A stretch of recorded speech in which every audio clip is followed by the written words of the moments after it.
Welcome to the show. On today's edition, I speak with Amy Afebuame, who is the creative head of Amy's Library and Recreational Center. She tells me a whole lot about parenting, especially in this 21st century, and the major challenges facing children. Enjoy the show.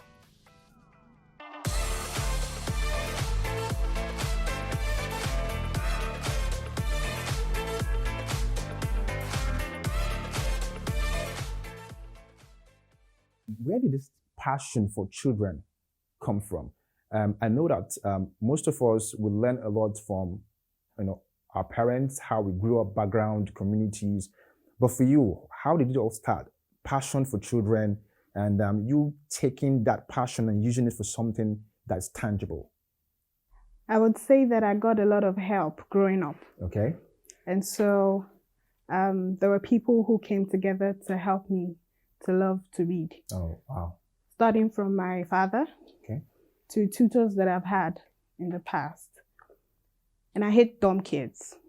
Come So again? You what? I do not like dumb kids. Okay, so because they're not as intelligent as you expect them to be? That's not what I mean. Okay. I mean, I cannot be alienated from them. Okay. And first. so there's always this push to want to make them better.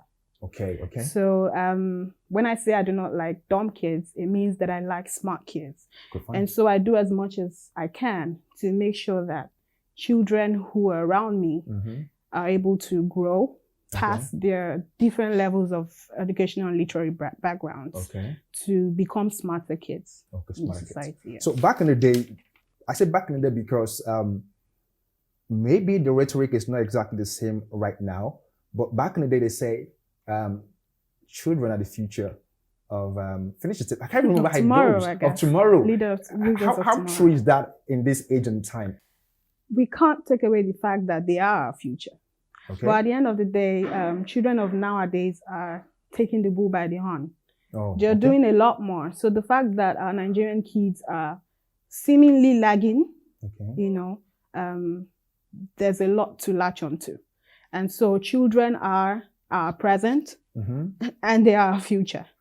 So depending on how what we do to them now, we're kind of sabotaging our future in the long run. So are you saying that although there's a future, but yet our children are not prepared for what the challenges of the future holds? They're not. They're not. Truth be told. So Amy's Library has been around for how many years now? Unofficially 4 years. Okay. But we became registered in 2017. And you decided to, deal with children like below 10 years. Yeah. Why not? Because I see kids, I see children, I see students and pupils, and sometimes I feel like I can communicate better to, for example, a teenager and not a pupil like a 5-year-old. Why did you decide to go all the way down to that early age and early stage and not, the ones that can understand you clearly and speak better English or communicate better? Okay. For me, it starts from the basics. Okay. I mean, our parents right now are concerned about children going abroad to study in their university level and all of that, but they didn't take as much time to groom them in the basics. Okay. So that's why I'm all for Montessori education. Okay. I'm all for sensorial education, sights and sounds. I'm all for, grooming these kids right from when they're very young, right from when they're even less than 1 year old. It depends on what you expose them to. That's what builds their creative and cognitive skills. Okay. That's what builds their intellect even before you start to see them writing or saying anything. So you have to expose them to the right set of tools, and that starts from the basics. That starts from your kindergarten, starts from the home, basically. How do you communicate with your kids? What do you say to them? Oh, okay. How true is this? They say children are born genius. Babies are born genius, and then they lose that factor, that thing, and they become ordinary men like adults. How true is that? I think it's true to a certain level because they are born with this zeal, this intuition to want to do, to want to just like take everything and explore things. But what are you making available to them to explore? You know, so depending on what you made or did not make available, that's what will determine if their intuition level will drop or it would increase. You know, and then you find kids who have access to a lot more tools. They are more creative than others who did not have access. And by a lot more tools, I'm not talking about being rich or wealthy. You know, there are children who are creative because they were exposed, even on the streets, to creative tools. Talk about... On the streets, creative tools on the street. What kind of creative tools do you find? Tools? Yeah. Okay, for example, I left a very private tuition school and went to a very not private tuition school. What happened? Your father... When I was in secondary school. Okay, so what happened? What happened to the financial background there? Nothing happened to the finances. So dad just chose to... Yeah. Send it to a public school? Were you naughty? What is some kind of corporal punishment for you or something? No, but they just felt I probably wasn't doing well in this school. And then there was so much vibe for this other school where I finished my secondary school education. So you find, when I got to that school, I found that these students were street kids, in quotes, but they were all for creative games. And then when they're playing what we call tete, you know, tete, like gambling. Okay. When they are gambling, they are gambling with books. They are gambling with who knows what history best. Really? Yes. Wow. Yes. I'm hearing for the first time. Yes. Back in the day when we did that kind of tete thing, it was we rolling the dice and playing cards and, you know, jackpots and what have you.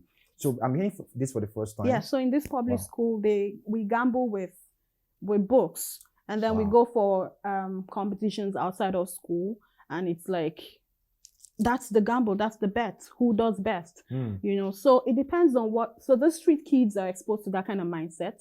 They are pushed to do better, but most of them are exposed to the negative part, and so they are smart in the negative. Streetwise smart. So when I say the kind of tools that you expose them to, I'm not really talking about money. But I'm talking about, how do you teach kids financial literacy? How do you teach kids to read correctly? How do you teach them to solve correctly? You know, and it's from the basic things that we have at home and in our society. So, okay, I look at this scenario that it's becoming like the culture in our society, in our families, where the child, the pupil, tend to spend more time at the school than they spend with the parents. For example, you drop them off at school at, say, 7 o'clock, and you don't pick them up at school up until, say, 6 p.m. And then they get home at 6 and they go to bed at 8 o'clock. That means they share just 2 hours with you for about 10 years. How is that going to, what challenge does that pose to modern day parenting and raising up of kids? As much as it takes a village to raise a child. Does it still take a village at this moment? I think so. I mean, who is your village? Who are you giving the authority to take care of your kids when you're not there? You know, because we can't take away the fact that at this day and age, our parents don't have that time to parent their kids alone. So yes, it's creating a gap, it's creating a loophole, but there are professionals who are trained enough to be able to fill in a little bit of that gap. And so it depends on where you are, where you fix your children to gain as much as they can, even whilst you're absent. And that's why you see that in schools now, it's not just about literary and numerical learning. You know, they're learning other skills within the school curriculum, and they're adding more skills because these are the soft skills that were supposed to be taught at home. But because our children spend more time outside of home than at home, then you need to introduce them to all these other soft skills.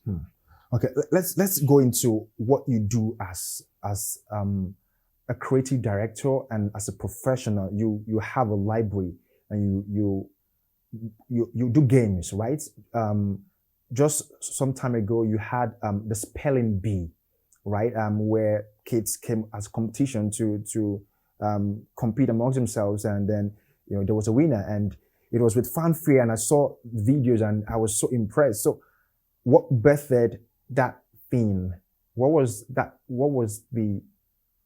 did you see, and why did you go into that kind of competition? Because I say this because this is a kind of projects you expect the government to, execute. But you find out that people like you are the ones taking the bull body on. How much of a challenge has it been since you started, and why did you start it up? Okay, so the spelling bee is kind of like a fallout from book clubs and other biblio events that we host at Aimee's. Okay.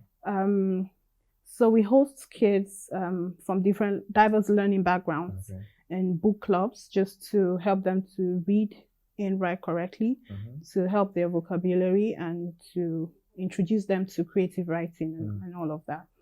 So because we do not just read books, we're going all out for new words, using them in sentences, going out on adventure reads, just so that they can merge sight, sound, and books, to create something beautiful.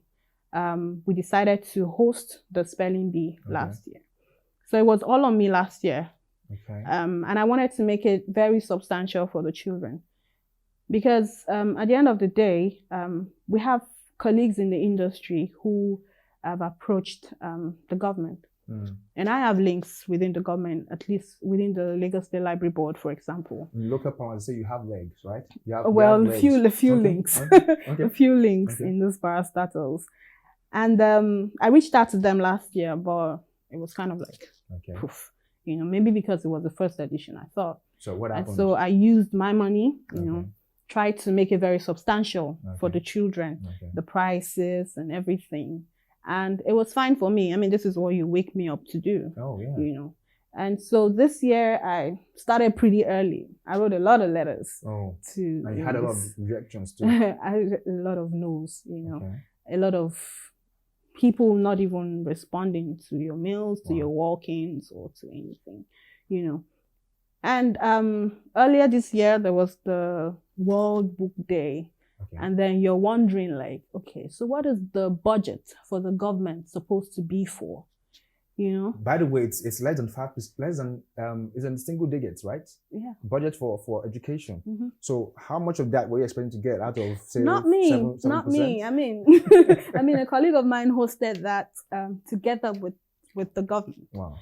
And the day of the event, which was on the 8th of March, I was actually recovering from an illness. So I was on my bed. I was scrolling through social media just so I could congratulate her on a job well done. And then I see the dummy checks, and it has 25000. I was like, wow, 250,000. This is so good. 8 winners. Wow. Okay. Wow. And then noticing later on as I scroll past that the 2 zeros were actually separated from the rest of the figures. And so I was like, okay, 2,500 naira. Come again? 2,500 naira. And there are dignitaries there. There's TV channels there. And there's so much paparazzi around it. And those children who have spent so much time sending in entries for literary awards and all that, and then they get 2,500. I'm like, okay. And then a reality TV show gets millions of naira. So how do you feel when this happens, when a supposed entertainment channel is set up to do whatever, entertain people, and then they're not cerebral, they're not intellectual, but yet they give out, say, $100,000 to winners and runners up, and perhaps to get endorsements and what have you. And yet the intellectual part of our society is being neglected. How does that make you feel? I guess it just says a lot about the society that we are in. Okay. It just says what their priorities are. Because it's very, very, this year has been the most disappointing, the most discouraging year. But still we push because these are our children, for crying out loud. And so I will do all I can. I will go all out to see as many people as will even say yes. And if it's 1 or 2 other people who buy into this vision, we would run together and make it very substantial for children. Okay, Amy, I know you're in a hurry, but hey, let's check this out. Attention span of adults, baby boomers, millennials, Generation Zs, and whatever generation comes after Z. It's crazy right now. Hardly can you have a conversation with a kid for 5 minutes, or hardly can you have them concentrate on their work or on some intellectual, work for 5-10 minutes. What is wrong with us at this age? What is the challenge with our attention span? Do you think it's just the evolution of man, or do you think we're going into a precipice of total mental decadence? What exactly do you think about attention span? I think that technology is kind of doing everything for us right now. And that's supposed to be a disadvantage? It's not supposed to be a disadvantage, but that's why our children are less attentive, as you call it. And so it depends on how well we groom them to be able to harness what technology has got to offer.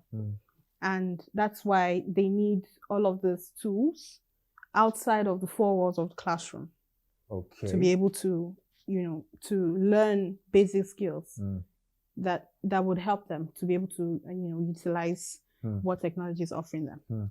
So I think that it's going to get worse because technology has come to stay. Okay, so it's going to get worse than we have right now. Yes. So because there's still going to be microchips that does everything for us. Okay. And we're having everything swiftly, and our children are latching onto it like pretty fast. Wow, that's crazy. So, of course, this is the next question that comes to mind: the reading culture of Nigeria. When people argue with me that they read, that Nigerians read, I say this to them. I say, up until we have our reading like corruption, we can't say we have a reading culture. Okay. That's what I say, because they say, oh, Nigerians read and all of that. I don't think Nigerians read. I don't think, well, you and I might read. We're just, we're just bits, but what do you think about the reading culture of Nigerians, where you find out people write a lot, junks, and they have a lot of audience, but when you do something intellectual, when you do something that is worthy of commendation in the academic, they tend to not have as much audience as is expected. What exactly do you think is wrong with, or do you think it can be recaptured, the reading culture? I will differ with you for a bit. I think Nigerians read. I actually do agree with those who say the Nigerians fraction read. of people that say. So you have 180 million people in Nigeria. How many from 180 million people, how many do read? Well, I don't have that statistics. Just give an estimate. Do we have up percentage to 1 million people who read every single day? Maybe not every day, I think we would but have more. who have libraries. Okay. So when I say Nigerians who read, devote money, who put in money, who invest into books. When I was saying Nigerians read, okay, I did mean that. Okay. But at the end of also I would say that the economy, or where we find ourselves, does not really invest in a reading culture. And so Nigerians kind of read for pleasure. A lot of them for pleasure. But when we begin to invest in a culture, then we're not looking at one or two major libraries within a state. We're looking at libraries across the board. We're looking at not just books on a wall. We're looking at research institutes. Okay. We're looking at technologically advanced research centers, where people can explore and just walk into and get answers. So everyone is kind of like in their own little corner, trying to get as much information, and thank God for Google, But I do think that Nigerians read, but we need to invest in the culture. Okay. Amy, I want to say thank you for coming. But before you go, where do you see the future of Amy's library? For me, in the nearest future, I would love to invest in a research lounge for children and even adults, where they can have access to everything education, like an educational center, educational hub, and then we can start to say that we're investing in this. Thank you so much for coming. It's a huge pleasure having you. Thank you for having me.